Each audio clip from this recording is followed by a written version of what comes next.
Welcome everyone to this big clash between Vidit Gujrathi and Gukesh. These are two candidates of Indian chess and two of the finest players of the country. They are playing against each other in Prague at the Prague Masters 2024. This is round number 3. This is also the first time that Vidit and Gukesh will clash against each other after becoming candidates. In fact, not really. They played against each other recently at Tata Steel Vaikanze, and that game had ended in a draw. But I guess this is their second classical game only. They have played a lot of rapid and blitz, both exchanging and trading blows to each other. I guess Gukesh has a small plus there. Their classical game at Vaikanze ended in a draw, and now we are here with Gukesh having the white pieces, opening the game with 1e4. Vidit, as always, in his meditative pose before the game, getting into the groove. What is his move going to be? He generally prefers to be solid, and so e5 looks very likely, and he plays his pawn to e5. More than anything else, this game is also a clash of styles. Gukesh is more creative, he likes to attack, he likes to play with the initiative. Vidit is more positional, he's also very solid.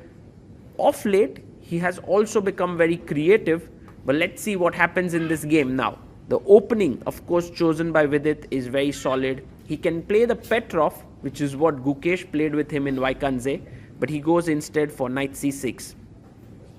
And now Gukesh, will he go for the Italian or the Spanish? He goes for the Spanish. The Ruy Lopez is on the board with bishop b5, and Vidit goes for the Berlin with knight f6. A very solid opening, because you can go into the Berlin endgame with castles, but I believe Gukesh wants to keep more juice in the position, and he goes for d3, also known as the anti-Berlin.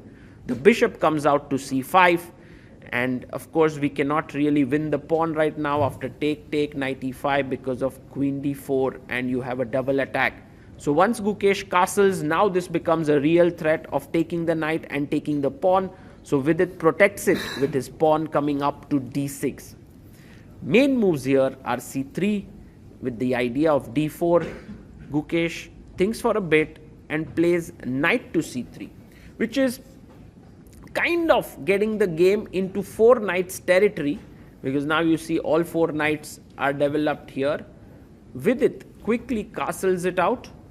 Now one idea can definitely be to go bishop g5, pinning this knight, but the other one is to go after this bishop here with knight a4, and that's exactly what Gukesh has done. He's telling Vidit that I'm going to take your bishop pair. Like if you go bishop b6, I'm just taking this and claiming I have a small advantage because of the bishop pair.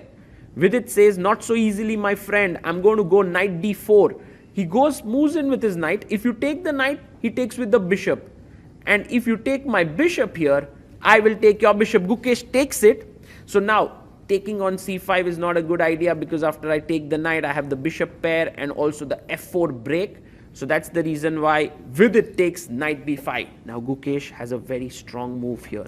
Can he find it? Not to bring his knight back, because then c5, knight d4, black is completely fine. But a4 is the move, and he finds it. Whoa! Gukesh plays this very nice move. The point being that the knight really doesn't have a great square to go to, and so after you take, I'm going to take back with the pawn, opening up the rook. That's exactly what has happened. The rook has opened up on a1. Now we have the e5 pawn hanging, so you can actually go and pin this knight, but Vidit goes for queen d6. The same position before queen d6 was reached in the game between Nepomniachtchi and Jordan van Forest many years ago. But what a move by Gukesh here. Knight h4. This completely changes the dynamics of the position, because now f4 is what Vidit is going for. Rook d8 was played. Vidit may have wanted to go c4, but after b3 the bishop comes here and attacks this, and that's the reason why he got his rook here. Queen e2 against the move c4, so that now the queen is outside this line of fire. And now bishop g4 played by Vidit, an interesting move, provoking f3, so that in future this diagonal opens up. So f3 is played by Gukesh, and also this knight no longer can go back to the f3 square. So interesting clash of ideas here. Bishop e6 comes in. but Gukesh is building up an attack with his knight here, bishop looking here, the rook getting activated here. This can become very, very dangerous for Vidit. And the move b3 played. Queen d4 check does not win the rook because bishop can come out, but Vidit goes queen b6. Now for Vidit, he's threatening c4, check here, and if you play c4, then the d3 pawn becomes weak. So Gukesh says to Vidit, take my pawn if you want, but I am going for an attack. And Vidit actually boldly takes the pawn. This is really very, very bold play by both sides here. Now bishop g5 by Gukesh has to be played. Yes, he plays it. So now he's threatening maybe to take, maybe to play f4 with 1, 2, 3, 4 pieces in the attack, and the queen is a little bit offside. Vidit, unperturbed, goes a5. He wants to play a4 and create play on the queen side. Now f4 can be a very, very powerful idea, but queen e3 played, which is equally good. He wants to take and move his queen to h6. Gukesh should focus on the attack. Vidit plays a4 again, not really caring for Gukesh's threats. This is amazing play here. And now Gukesh takes the pawn, rook takes pawn, very likely to happen.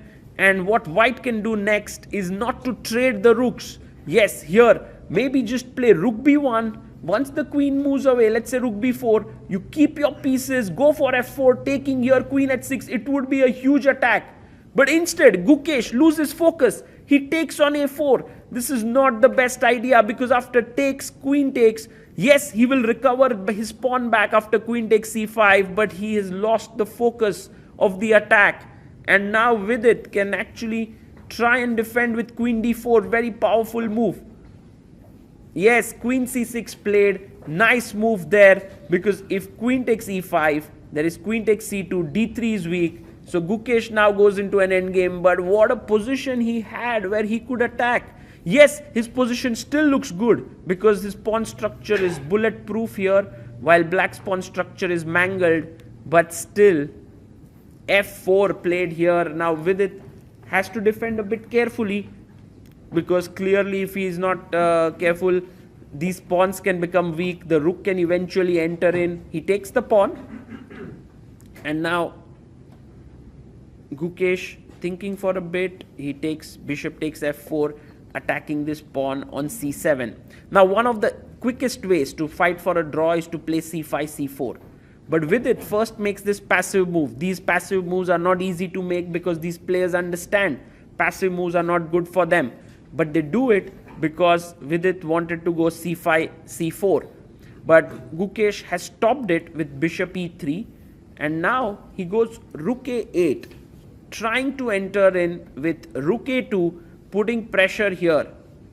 The knight comes back from h4. It did its job. It actually made the entire game so sharp with the last move that it had played, knight h4. Now coming back to fight for the endgame advantage. Knight e5, knight d4.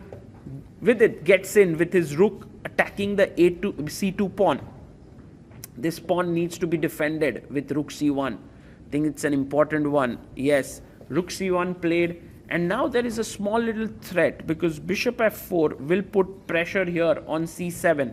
So Vidit needs to be a little bit careful about it. He goes knight d7, but has he considered anything for bishop f4? Because that can really put him under pressure, and Gukesh plays it. Bishop f4 attacking c7, and you really don't want to play rook a7, because with then knight d4 attacking here, things can get very nasty. He goes c5, Gukesh chops off the pawn and says to Vidit, what is it that you want to do? Well, Vidit goes h6. How is it that you lose a pawn and then make this calm move? Well, turns out Vidit wants to hit with f5, and then knight g5 would be a very irritating move, so he plays h6. Gukesh goes king g1. The only reason why Vidit is still having a fine position here is because of the opposite colored bishops. That gives this game great drawish tendencies. f5 played, and now Gukesh goes back knight to d2. But the pawns are getting traded, the pieces are coming off, and now Vidit can take the pawn on e4. Gukesh can either take back with the pawn or with the knight. I think he'll prefer to take it with the knight here. And then, yes, he's still a pawn up, But Vidit is liquidating this at such rapid pace. He's just completely getting rid of all the pawns. C4 now played, and so the remaining pawn that white will have will remain a weakness. Gukesh tries to play this aggressively still by going d4, but the only issue here is that bishop f5 now hits the knight, and if the knight moves, the pawn on c2 is falling. So with that, Vidit has equalized this quite well. He's done it quite comfortably, although during the game I'm sure he was a bit nervous there because Gukesh had an extra pawn, but Vidit really showed character today. The thing is, when Gukesh was coming all out at him with his pieces, he did not back down, he did not go on the defensive. He in fact created counterplay on the other side of the board by playing a5, a4, and I think that worked out for him quite well. Now Gukesh is trying still for something. If he can get king e3, d5, king d4, then there's something to play for. But with it also bringing his king in, king comes to f7, and now Gukesh, will he bring his king forward? I think makes the most sense to get his king to e3 here, and then a knight f6 is what very likely Gukesh will do. He can also think about king e6, but then there is d5 and king comes in, so slightly careful there before rushing with your king. Knight f6 makes a lot of sense. Now the idea is king e6, knight d5. Can Gukesh push his pawn to d5, threatening king d4? Yes, he does it. He pushes his pawn, and if king d4 comes in, there's something to play for. Your king is more active, c4 pawn is slightly weak. But Vidit finds this classy move, bishop e4, because if you take here, I have knight d5 check, winning here. Oh, winning the pawn back, and Gukesh takes it and offers a draw, because now after knight d5, king d4, knight c7, king c4, it's just a draw. The players have agreed to it. It was a fantastic fight here by both the players, although